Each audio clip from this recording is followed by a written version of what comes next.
This is Support is Sexy, episode 117, and today we're going to talk about the numbers game. Welcome to the Support is Sexy podcast. I'm your host, Elayne Fluker, entrepreneur, author, producer, and founder of Chic Rebellion Media. 5 days a week, Monday through Friday, I talk to women entrepreneurs who share their journeys and the true stories of their wins and their lessons, and give you insight and inspiration to take your business and your life to the next level. Here we go.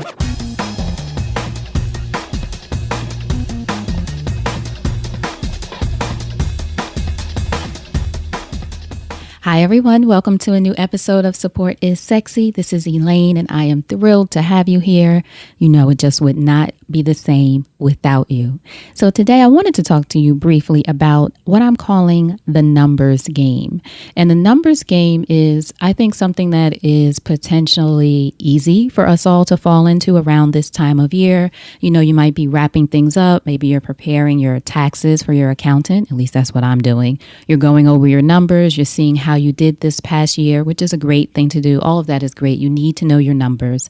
That is an important part of business. A lot of us try to avoid it, but you need to know your numbers. How are you doing versus last month? How have you done this past year, etc. But that is not the numbers game. That's just smart numbers.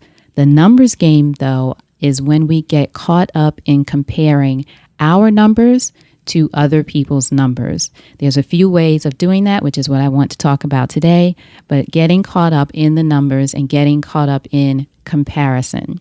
That is something we want to be aware of because there's no good in that. You cannot do anything about how well someone else is doing if you think that person or you perceive that person to be doing quote unquote better than you. It's not your concern. Focus on your own thing. So I wanted to talk about 3 ways that I think we get caught up in the numbers game, just so you can do a little check-in with yourself and see if that's you. And it's no beat up. As you know, we don't allow beat ups around here. So no beat up, just a check in to say, okay, I'm getting too caught up in everybody else's numbers, beating myself up for my own numbers. I don't want to do that. I want to stay focused. So the first way, of course, most of us would think of, the most obvious way, is looking at how big your audience is. This isn't just in media, which is obviously my space, but just in anything. Your audience might be if you're a teacher and you're thinking someone else has received more awards or recognition or more people know about them. It could be in any space. So not just media or not even just business, just in general. Getting caught up in the person having a bigger audience or a bigger platform. Sure, somebody else might be speaking to millions of people. Maybe you just have a small classroom or group or company or whatever it is. But the thing I want you to focus on is the fact that you are trying to impact at least one person. There's nothing wrong with the goal of reaching millions. That's wonderful. I think many of us want that, and there's nothing wrong with that. But can you think about how much you've made an impact in the life of one person, whether you know or not? Sometimes you may not even know the people you impact. I know, in speaking of teachers, and I have a best friend, April, who is a principal. Sometimes you will never hear back from those students or your staff or people in the audience about how much you impacted them. Sometimes you will, which is always a blessing. Sometimes you won't. But you just have to know, in whatever way you tap into that energy, that you are impacting the lives of other people by sharing your story, spreading your message, putting out good energy and good content. Whatever you're doing, know that, 1, you are enough. And that what you're doing is impacting the world, because how could it not? You are putting yourself out there, you are doing your best, and you are doing it with the intention of changing or influencing or positively affecting at least one life. And that one life matters. People get caught up in the numbers of, oh, well, this person has impacted millions. And as we said, wonderful. If you want that, there's nothing wrong with that. I know I hope to continue to expand my territory, as they say. But some of us are just focused on inspiring a person one by one, knowing that that is as much of an impact as having millions, thousands, or whatever. So I want you to not get too caught up in that part of the numbers game of looking at comparison-wise, looking at how big someone else's audience is and comparing it to your own.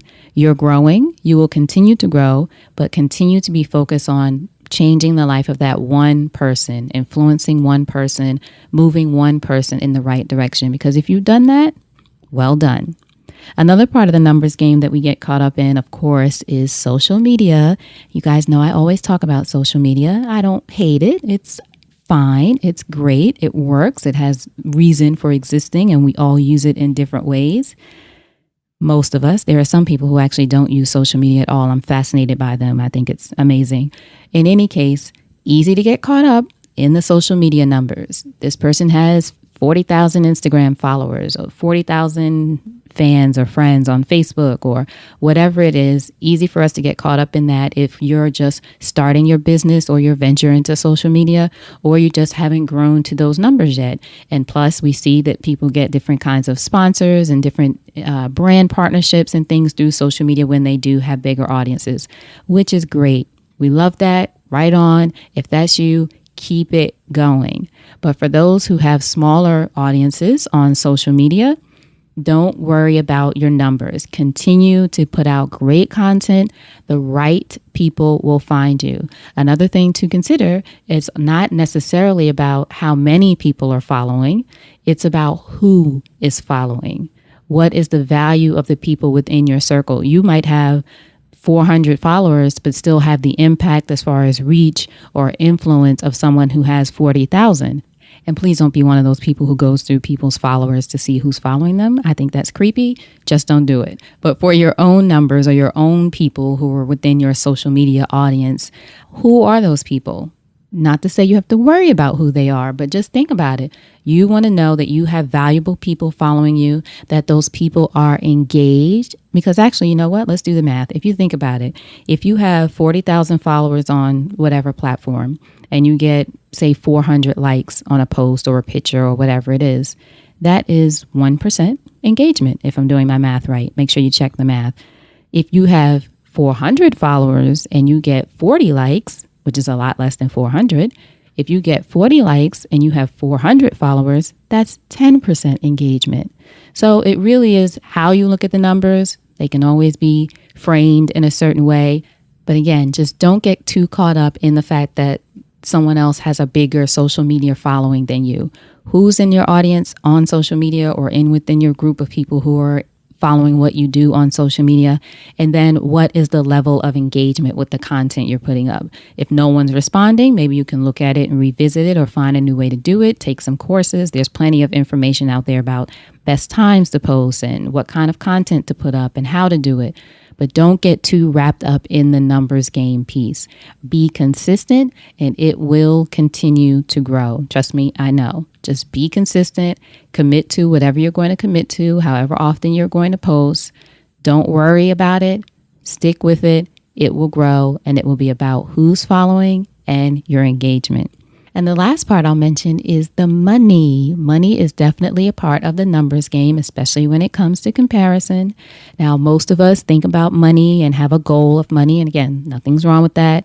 Money is what we need in this society. It's how it's set up. We just need it for commerce. Most of us, unless you're bartering some other kind of commerce, but most of us need money. So when we're talking about either how much money you want to make or, again, getting wrapped up in the comparison thing, don't do it to yourself. Because here's the thing. When you talk to millionaires, and I've interviewed millionaires and I've talked to people who are just starting out with their business who might be struggling to get things going.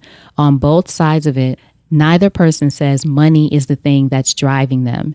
And when you speak to millionaires, even they say when they get to a certain point or you make a certain amount of money, it's not about the money, so to speak. Now, for some people it is. But I'm saying for you not to get caught up in that numbers game, because money doesn't necessarily drive people and money doesn't necessarily make people happy. In some of the interviews I've done, again, people have said, I thought I wanted this and I thought I wanted that as far as things, car, house, vacations, and all of that. That stuff is great. But once you do it, you've done it. That's something that I always say. Once you do it, you've done it. You don't worry about it anymore. You don't think about it anymore. And then a lot of people, they're looking, okay, what's next? I got this money, and now what?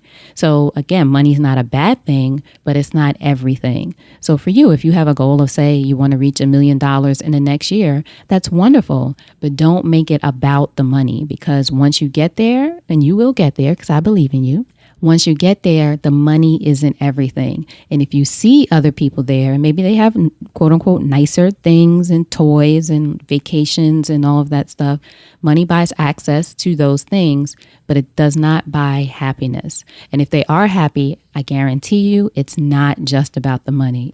And if it is, I feel sad for those people, but most people, it's not about the money. So don't get caught up in that of who's making more than you. And again, you never know what's going on, especially when you see these things on social media where people are showing their cars and houses, and that's their angle, so to speak, of getting people to buy courses and that kind of thing. You never know, one, if that's theirs, but you never know where that came from. And maybe it is theirs, and maybe they did buy it with all the money they made from all the businesses that they have. That's great. Stay focused. You stay focused on what you're doing and focused on your why. And that's the most important thing of all of this. When you get caught up in the numbers, or you start getting caught up in comparison, is really what it is. And what do they say? Comparison is death, especially death to motivation or passion or that kind of thing. So don't get caught up in comparison. Stay focused on your why. When you slip into those comparisons, stop, take a beat, say to yourself, what's my why? Why am I doing this? Why is this important to me? Who am I trying to reach? Why is this something that I want to create in this world? Get focused on your why and then keep moving. The money, the social media numbers, the audience, all of those things will come if you stay focused on your why and your intention. Don't get caught up in the numbers game. You are smarter than that, and you don't have to go there. Don't get caught up in comparison. It does nothing for you. Okay, so I wanted to share that with you all. Again, as we wrap up the new year, we start to look at our numbers and all that good stuff.